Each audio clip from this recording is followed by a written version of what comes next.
what we're not saying is we're not saying that a great player can't contribute to a great team. Like that would be ridiculous to say that. I mean, that would be like saying that would be totally invalidating the career of Michael Jordan, for example. Mm-hmm. He was and is the greatest of all time. And I will stand by that until the day that I die. These LeBron arguments are stupid. But part of what made him the greatest of all time is the fact that he made all the other players on the team better. Mm-hmm.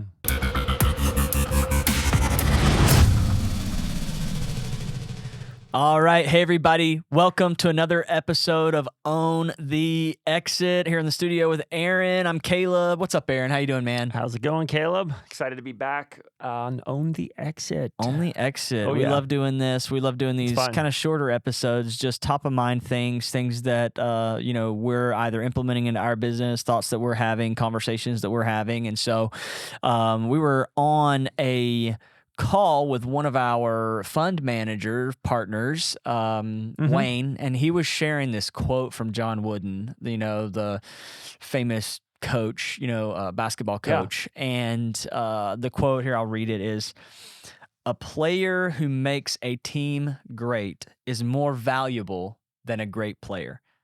Losing yourself in the group for the good of the group, that's teamwork." Let me say it again. A player who makes a team great is more valuable than a great player. And I was like, man, that is so good. And that's so applicable to especially business owners who are trying to build businesses, entrepreneurs who are trying to build businesses that actually prioritize their like personal time freedom and financial freedom, which is exactly what we talk about on this podcast all the time. And how important it is to really build great teams, because your team is going to be your most valuable asset as a business owner.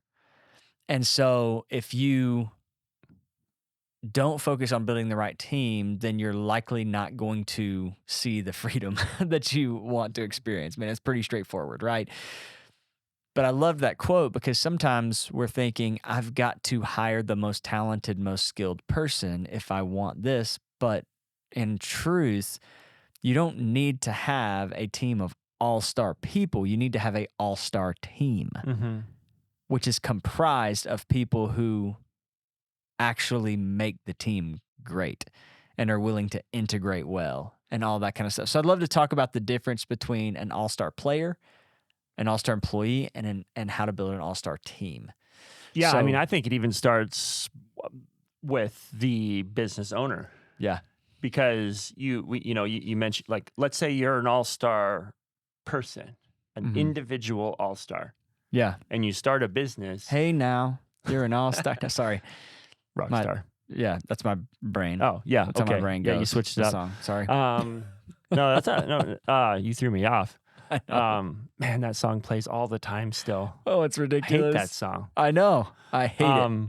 It's terrible. But, yeah, it starts with the business owner because, let's say you're an all-star individual owner, but like, how is that going to like benefit you like long term? Like, what are you going to do all the work?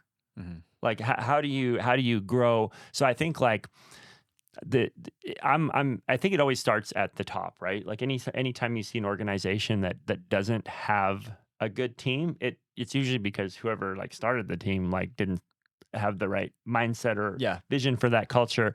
And so, yeah, I guess that would just be my one thought is like as the leader of the company or the founder or the CEO or whatever, you have to kind of just like reduce yourself too and be like, hey, I'm going to surround myself with like, I don't know who said it, but I've adopted the saying of I always want to be the dumbest person in the room.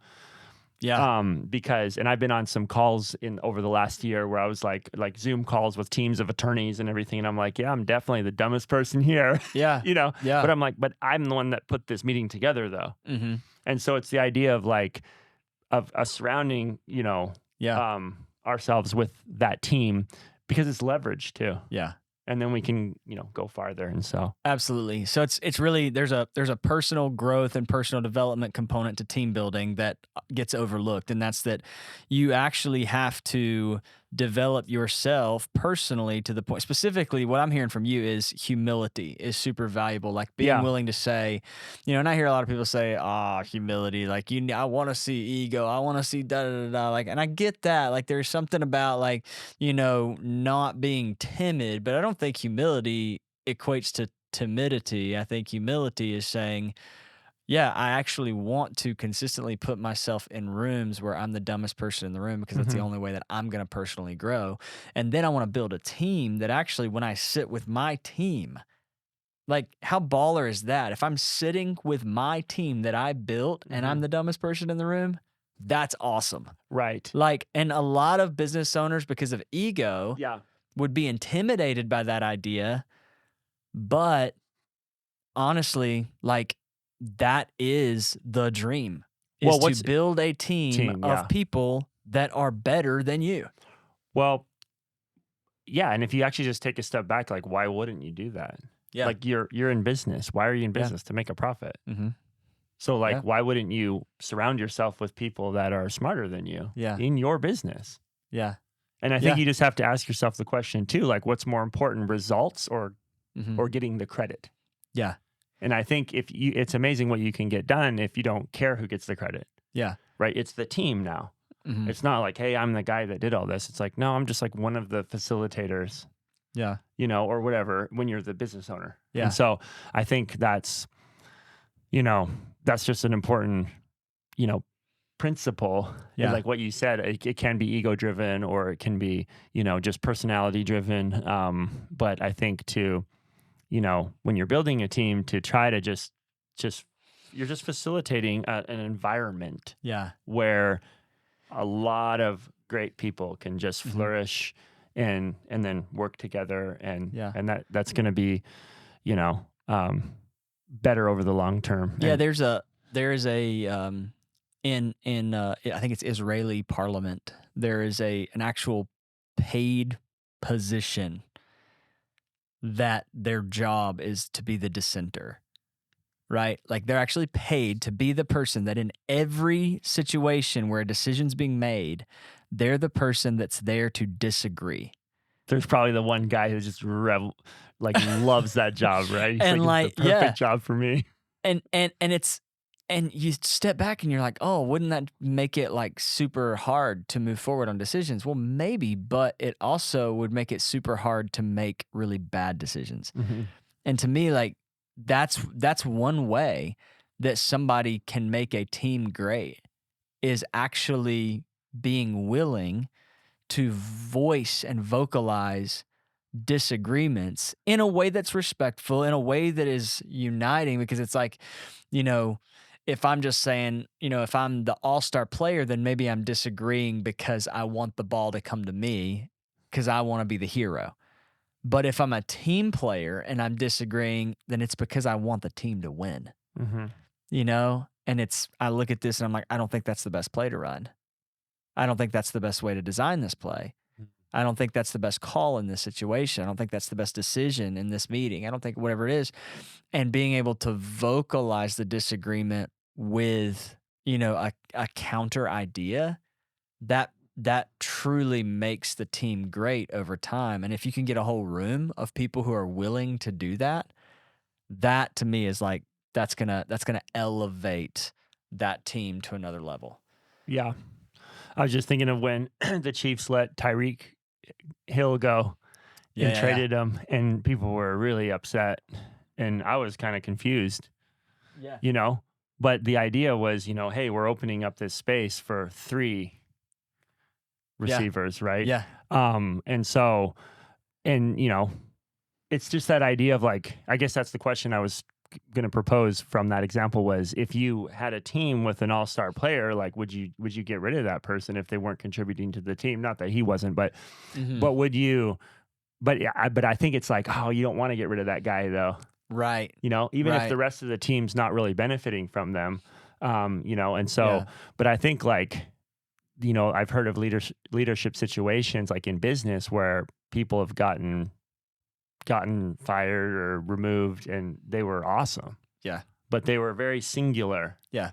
And they were very just focused on themselves and what they could get out of it or whatever. And even if they were contributing, like, it's like, we're part of a team though. Yeah. And especially if you have a company that's growing, like, it has to work together, you know. And every time I'm trying to hire somebody, I'm always thinking, how is this person going to fit? I'm picturing like our next like team retreat.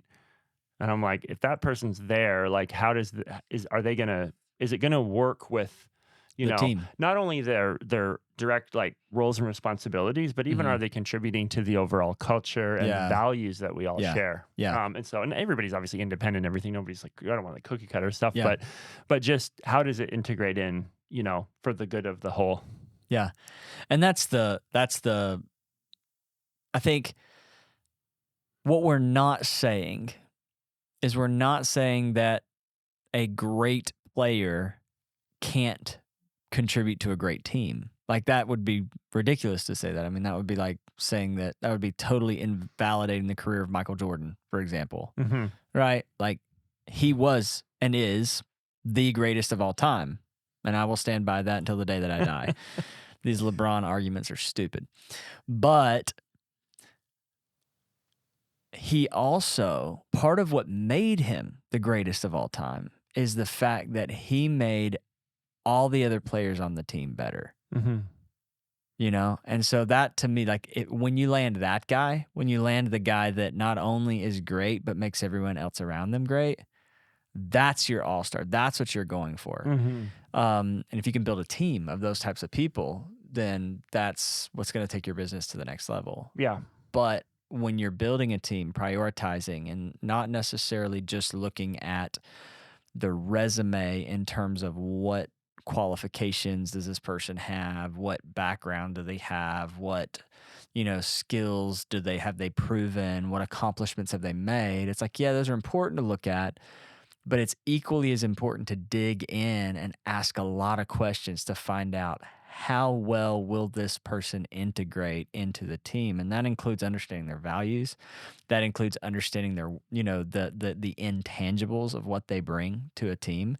And so, you know, I think having a, you know, just as a practical takeaway, really refining and looking at what is my hiring process for bringing on team members and how can I make sure that process, you know, increases the probability that I'm bringing in good, solid, you know, players that are going to make the team great.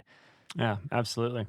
Yeah. No, it's a good conversation, man. Just food for thought. Yeah, come on.